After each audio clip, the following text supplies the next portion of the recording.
Hey everyone, welcome back to my channel, and if you're new, welcome. My name is Adelina and I make videos about living in my tiny house on wheels and living a more intentional life. So here in Calgary, Alberta, Canada, we are still in the middle of this polar vortex, and it has been freezing cold for a long time. So I thought today was the perfect time to talk about insulating your tiny house, what the options are, what I chose, and why I chose it. So if that is of interest to you, keep watching.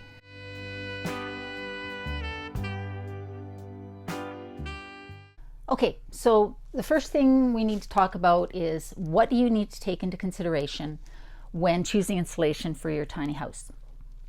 Number one is obviously R value, because you need to choose the appropriate insulation for the climate that you're in and the R value that you need. What does R value mean? The R value is a measure of how well the insulation resists the transfer of heat, and R value is measured in per inch of product. Obviously, the higher the R value, the more effective the insulation is in preventing heat loss going out, cold coming in, or if you happen to live in a hot climate, keeping the heat out and the coolness in.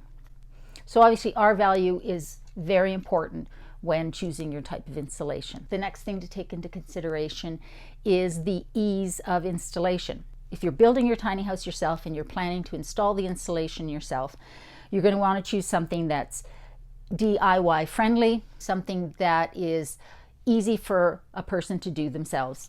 So you want to take into consideration the R value, you want to take into consideration the ease of installation if you're installing it yourself. You want to take into consideration the cost of the product, and if you're having somebody install it, the cost of having it installed. They do vary a fair amount in cost. Should that be the primary factor that you use in choosing the type of installation for your house?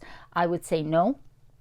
My advice to you would be to choose the appropriate R value, the appropriate type of insulation for your climate, where you plan on parking the house, and the ease of installation.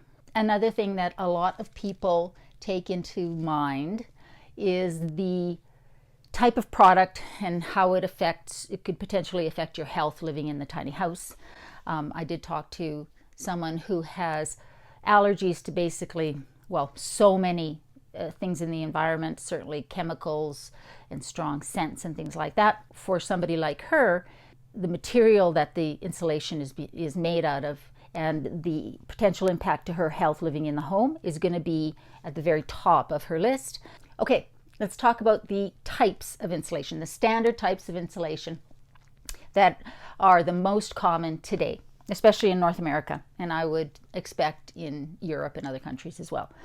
The first is blown-in insulation, and this is something that comes in basically a bale. When you open it up, it falls apart, and you need a special tool that's got a hose that blows it into the space. It's primarily used in attics in conventional housing because it can just sit on top in a nice fluffy layer. You don't want to pack down insulation. The more you do that with these softer types of insulation, the less R value they have. So they get their R value from the air that's in between the fibers. It also is used in existing homes where potentially they're older homes, where the insulation in the walls is not sufficient, the outside walls is not sufficient, and what they do is they cut holes in the walls at the top of a wall and they blow the insulation in there to build it up, to add to whatever's there. It's not something that is used in a tiny house. I've never seen it used in a tiny house. I can't imagine an application where it would be the best choice. So it's not one that we're really going to talk a whole lot about. The most common, especially in North America, of insulation when you go into a building supply store is the batt type of insulation. It comes rolled up in a batt. Some of them have a paper backing on one side, sort of covering. A lot of them don't. Think about your standard pink batt insulation, fiberglass insulation, and that's what we're talking about here. Bat insulations also can come in cotton, denim, and wool. And those are considered a bit more health friendly. The fiberglass is the most common, it's the most easily found, and it is the least expensive of all the ones that we're going to talk about that you could actually choose for your tiny house. The other ones, the cotton, the denim, the wool, are more expensive and harder to find. I wouldn't use wool personally, but cotton and denim could be an interesting choice, and definitely a more healthy choice if you are sensitive to the fibers and the chemicals that are in the fiberglass insulation. Easy to install. You can definitely do this yourself. They come in different widths depending on your framing, and you can buy it pretty much in any home supply store. So that is a really good option for a DIY install. The potential downfall for it in a tiny house is the fact that when you install, and I'm not an expert, I've just done a bit of research. So definitely do your research. Talk to some people who know what they're doing. But when you install the batting insulation in between your studs in your walls, in the framing of your walls, it's basically, it just sits in there basically as a pressure fit. You're not tacking it down, you're not packing it in, you're counting on the tension of the batting against the timber framing to hold it in place. And that works perfectly in a foundation built house. Where it can potentially be problematic in a tiny house that moves is the fact that when you're moving that tiny house, there is the potential for the shifting and the movement of the house to have the insulation sag or slide down, move in some way. And that, of course, would affect the effectiveness of the R value and potentially cause some cold spots in your walls. So keep that in mind when you're choosing the batting insulation. Again, it's the easiest to use, it's the most common, it's easy to find, it's the least expensive, especially if you're using the fiberglass, but it does have the potential of having the house moving affect its functionality. Our third type is rigid board insulation. It comes in sheets of rigid foam board, and it is easy to find. It's more expensive than the batting, but still not as expensive as some of the other types. It is definitely do-it-yourself friendly, and it adds to the structural strength of the walls, and it can act as its own vapor barrier. With the batting insulation, even if it's got the paper backing, you still need to add a vapor barrier when you install it in your house between it and the drywall to prevent moisture from getting through and your insulation from getting wet, which obviously will decrease its R value substantially, and also potentially the buildup of mold with the condensation. If you're using the rigid foam panels, they can act as their own vapor barrier. What you have to be careful about is around the edges where it meets the timber framing, especially in areas where you're cutting around and you're having to piece it. You are going to need a spray foam around the seams and around the edges where it meets the timber. The fourth type of insulation that you can get is closed cell spray foam. This is something that is definitely not do-it-yourself friendly. You can get kits where you can buy the chemicals that you have to combine, and you can rent the machinery for spraying it in, but you need to do that. You need to rent the machinery. You need to wear protective equipment because it's, obviously chemicals that you're spraying, and it's petroleum-based chemicals. And it can be really messy to do yourself. I've seen a couple of videos of brave do-it-yourselfers that have been using it either in their tiny houses or their van conversions, and it looks like, well, it's a shit show. It wouldn't be something that I would try. It wouldn't be something I would recommend that most people try unless you have experience. But the reason I think that closed cell spray foam insulation is such a good choice is because, again, it acts as its own vapor barrier, Because it's closed cell versus open cell, it doesn't absorb any moisture, so it acts as a vapor barrier. It can fill in cracks and gaps that are potentially very difficult to fill with other types of insulation, because when you're trying to put in even batting insulation into those areas, it's really difficult to get it in there without compacting it, which then obviously affects the R value of it. It's got a very high R value. The point that I think is the most important here is it adds a lot of strength to your walls. The structural sort of integrity of your walls is enhanced greatly by using spray foam insulation. And that's important in a tiny house on wheels because it's on wheels. And so when you're moving that sucker down the highway, there is a lot of torque and pressure tension on your framing of the building that's on the trailer.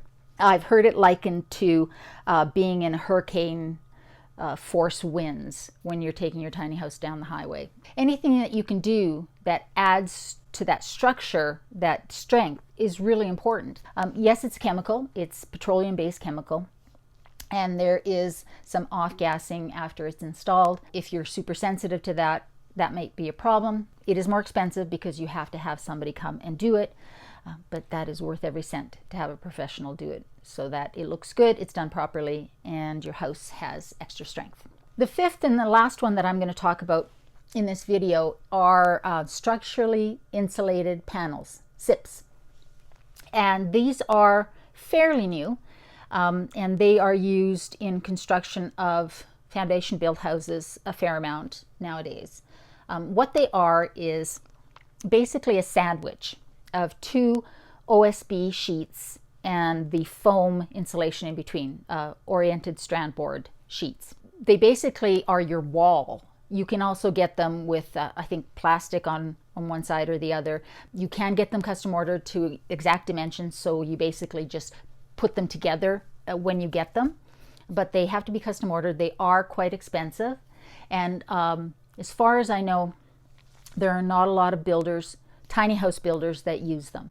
I think because of the cost. From what I've seen, you can put them together yourself with some help. Obviously, you're going to need a few extra set of hands, but it's a DIY friendly option. It's just more expensive, and I think potentially heavier than the other types. So what are the R values? Fiberglass batting insulation is, and this, remember, this is per inch of insulation, is about 3.14, an R value of 3.14 per inch.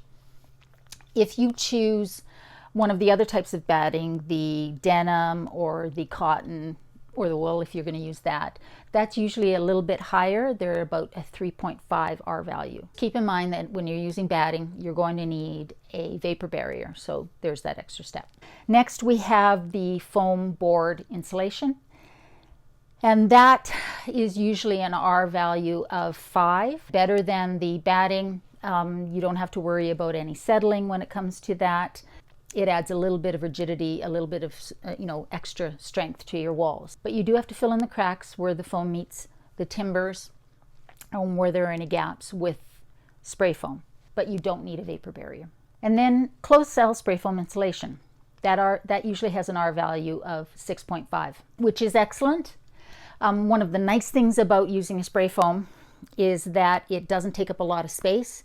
You can get really good insulation for not a whole lot of depth, and it is its own vapor barrier as long as you have at least 2 inches of spray foam. But with spray foam insulation, again, you do have to have a professional install it. It's difficult to do yourself, and it is, of those three, the most expensive. So what did I choose for my tiny house? Not surprisingly, I chose closed cell spray foam insulation. I wanted something that would add a lot of strength to the walls so that I could feel confident that the structure was really sound and solid as it was going down the highway. And I really liked that it forms a vapor barrier, and because it's closed cell, I don't have to worry about my insulation getting wet with any kind of moisture or humidity and it causing a mold problem down the road. So my builder, Teacup Tiny Homes, they use spray foam insulation on the majority of their houses. I'm sure if their clients wanted something else, they would put in what you asked for. But their standard is the closed cell spray foam, and they have a professional that does it. My tiny house has 2x6 ceiling and floor and 2x4 walls, and that is pretty standard for tiny houses. And the reason that most tiny houses are built with 2x4 walls is so that you're getting as much space inside as possible. But that of course means that you have less depth in your walls for insulation. That's another reason that spray foam insulation really shines. If you're super sensitive to chemicals, maybe a spray foam is not going to be for you. So just to review, the things to consider when you're building your tiny house and you're thinking about what insulation to use. Keep in mind that heat rises. So you're going to want to make sure that especially your ceiling is extra well insulated. My house has R25 in the walls and the ceiling and floor are R35. So that really prevents any cold from coming up underneath the trailer. Keep in mind that the options for a foundation built house are different than for a house that's going to move. So you're going to want to take into consideration the fact that things could potentially settle, sag if you're using a batting, and that's where the loose spray-in insulation would never work in a tiny house. Choose the highest R value that you have room for. It's always better to have more insulation than you need than not have enough. Now that tiny houses have been around for a while, there are more and more tiny houses, used tiny houses for sale on the market. So be sure that you know what kind of insulation is in the walls and the ceiling and the flooring of that house, and know how much R value there is. Also know if it was done professionally or by an amateur. Even if it was built by a professional, that professional would have insulated it for the location that house was in when they built it, or going to when they built it, which could be potentially be very different from the location that you're going to have it in. So if you buy a house from southern US or the warmer parts of Canada, and then you take it up north, or you come to Alberta where I am, it's not going to be enough insulation in those walls potentially. And so it's very important to know that before you buy your tiny house. So keep that in mind. You want to balance the most efficient type of insulation, the highest R value, with your budget. I would say if there was ever a place in your house to allocate extra funds, it would definitely be for the insulation that you choose, because it's not something that's easily added to later and could potentially be a huge headache or a health issue if you get condensation in there and you get a mold, a mildew buildup. There's a lot to think about, and yet I think the options are pretty straightforward, and the answer for me was very easy. Number one consideration for me was the structural strength that added to the walls and to the house itself for when it got moved. The fact that it was closed cell, so I didn't have to worry about any kind of moisture ever damaging the insulation, and that it was its own vapor barrier, so that was another step that we didn't have to take. And that it would really fit. I could get a lot of insulation into the 2x4 depth of my walls. That's why I chose it, and that's why I'm glad that I have it. Again, I live in a very cold climate. So thanks for watching, everyone. I hope that was helpful. I hope you learned something, or if you're at the point where you're making the decision for your tiny house as to what kind of insulation that you're going to choose. Hopefully this gave you some more things to think about before you make your decision. I hope you're staying warm and safe, because this cold weather has been hard on all of us, on top of what else is happening in the world. If you haven't subscribed yet, please subscribe. It really helps the channel out, and it lets YouTube know that the videos are valuable, and then it recommends them to more people who are interested in tiny houses and living this type of lifestyle. And I will see you next week. It's cold. Note to self, always wear waterproof mascara in the winter.